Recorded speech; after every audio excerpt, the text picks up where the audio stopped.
السلام عليكم ورحمة الله وبركاته. في هذا الفيديو إن شاء الله سوف نتعرف على تفسير حلم رؤية الكلب أو الكلاب في المنام. الكلب في المنام وفي الكثير من الأحيان يمثل الإنسان السفيه والعاصي، فإن كان ينبح فهو بغيض جدا والعدو الضعيف.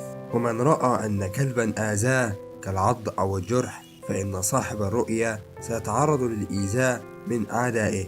ومن رأى في المنام أن كلبا قد أتلف ثيابه ومزقها فإن هناك أعداء له يغتابوه ويصيبوا عرضه بالغيبة.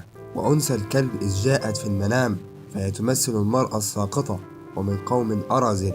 والكلب الصغير أو الجرو فهو ابن محبوب من الجميع إن كان لونه أبيض، وإن كان أسود فالعكس. ومن رأى في منامه أنه يمازح كلبا دل ذلك أنه سيخالط أناس ليسوا بمسلمين. ومن رأى في المنام أنه يمشي مع كلب أو يرافقه وهو مطمئن له دل ذلك أن الرائي سيصاحب رجل بسيط ويصبح يحبه بشدة.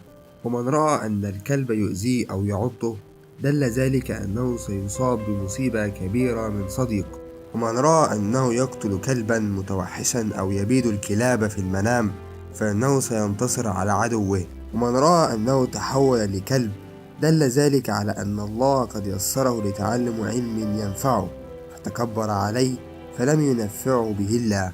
وبكده تكون انتهت حلقتنا. أرجو أن تكونوا استمتعتم واستفدتم من هذه الحلقة. ولو عجبك الفيديو ما تنساش تضغط على زر اللايك وتشترك في القناة وتفعيل الجرس ليصلك كل ما هو جديد أول بأول.